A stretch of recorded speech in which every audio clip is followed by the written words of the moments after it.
Hello, ducky. Hello, chicken. Come on, put your acting pants on. Today we're talking about lavender languages, the secret languages of our people. From a time when being part of our community meant living a life of secrets. Hello, I'm Tyler. And I'm Sheldon. And this is Bailey. Welcome to Lavender Lingo. Lavender languages are the secret languages, anti-languages, slangs, and cant of the LGBTQIA+ community.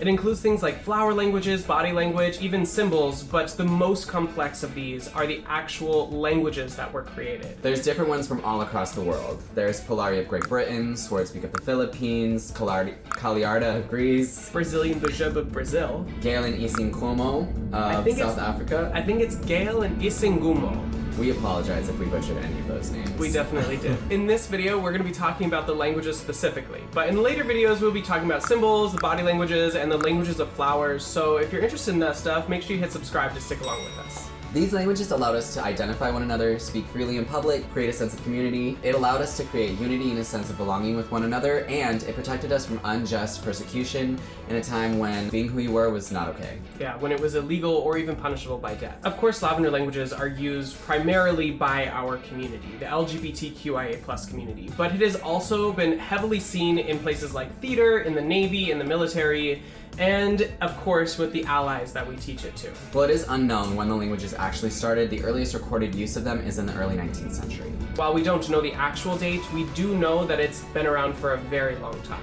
Many of these languages are still in use today all across the globe. But especially in places where we still face prosecution or discrimination from being ourselves and being a part of our community.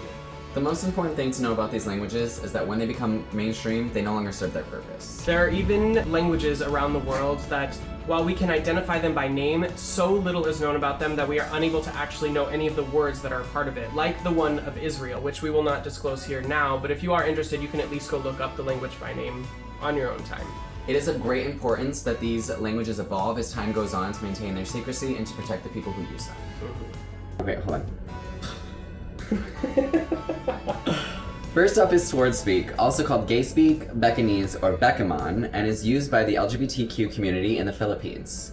Its first recorded use was in the early 1970s, and it has evolved to be a cant of English Tagalog code switching, but it also borrows words from languages like Japanese, Spanish, as well as other local languages like Waray and Cuabano. I think I'm saying that right. Something interesting about this language is the prominence of campiness, inside jokes, and puns as a part of language, like when a language makes fun of itself. I'm gonna read you a quote from John Shadell writing for Vice. Swardspeak is both playful and mind-bogglingly complex. Many terms come from the names of celebrities, brands, and a cornucopia of other colorful sources. Wolong Alanis Morissette, for instance, translates to, "There's no rain," a play on a lyric from Alanis Morissette's single, Ironic. It's like rain on your wedding day. It is a language as a pun, as inside joke, and as subversion, and it is as metaphorical as it is ephemeral. Something that's interesting about Swardspeak that differs from other lavender languages is the fact that it instantly identifies the speaker as homosexual. Why is this? I mean, the truth is we don't actually know. Our assumption would be that it has to do with the acceptance of the LGBT community in the Philippines and the fact that maybe if you don't understand what they're saying in the first place, it doesn't really matter if they're speaking in front of you. Action. Okay. Next up is Lubunca. Lubunca has been in recorded use since the early 1900s in Turkey.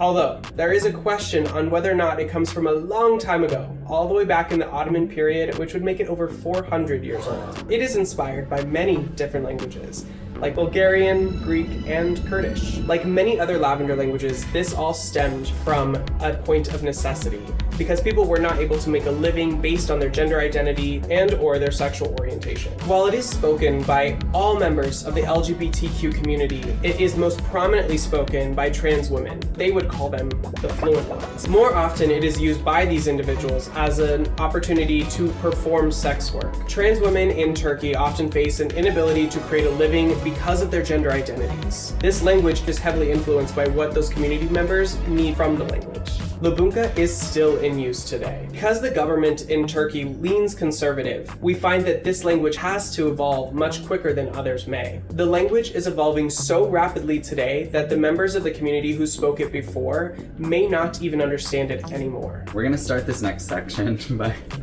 we're It's hard being in the chair. We are going to preface this next section by saying that we're probably going to butcher these names, and by we, I mean me. So, to anybody who speaks these languages or who are a part of these communities, I apologize. We're sorry. We're sorry. Next up is isiNgqumo and Gayle. Both are Gay languages of South Africa. isiNgqumo is typically spoken by descendants of Black South Africans, while Gayle is typically spoken by the descendants of the white South African colonizers. isiNgqumo is inspired by the many local dialects of the larger Bantu language umbrella. That is Sesotho, Nguni, and isiZulu. The name is specifically derived from the isiZulu word. Well, I'm not going to try to pronounce it, but we'll put it right here on the screen.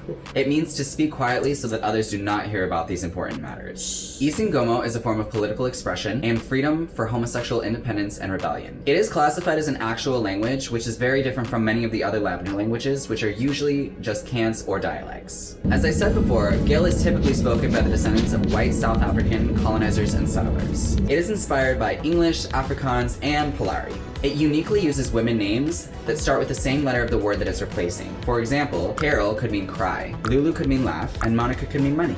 Now on to Pajubá, which originated in Brazil, and the recorded use began somewhere between 1964 and 85, during a time when the LGBTQ faced extreme hardships and discrimination. This included major exiling from religious societies. Pajubá was developed in areas of Brazil that had the largest African influence, more specifically in religious territories. This cryptolect became known as speaking the language of the saints, because it was developed from Afro-Brazilian religious words and phrases mixed with English, Spanish, French, and Portuguese. Something interesting about Pajubá is that trans-Brazilians took this language and developed it further by adding exaggerated body language. Pajubá is now spoken by all of the LGBTQ community in Brazil, plus its allies. Next, we're going to do Polari. Polari, of course, originated in Britain. Polari is derived from other languages like Italian, Romani, Polari, thieves' cants, naval speak, and jargon, and of course then British slang. The language is spoken primarily by gay men. As I said spoken? Spoken.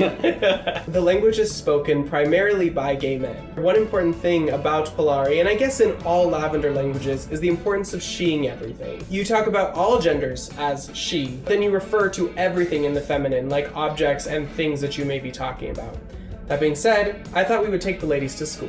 Welcome to class. I borrowed Sheldon's glasses and this ruler so that I could give you this lesson. Number 1, ECAF. Can anybody tell me what this means? It means face. Good job. Okay, I can't wear these because that is giving me a migraine. I'm less of a nerd, but still equally your professor. Okay. Beard. Beard means... What does beard mean? A woman that you keep on your arm to make you look straight. So it's essentially the thing that's keeping you looking like a heterosexual. Yeah, right. Now, bona, which means, good. I'm sure you didn't get that right. Maybe you did, I don't know. Lallies, which means, did it work? No! No, it means legs, not toes. Bad Sheldon. Oh, yeah. Lallies, which means, legs. That was better. Okay. Naff, dull, awful, or hetero. And finally, vada. Vada means to see.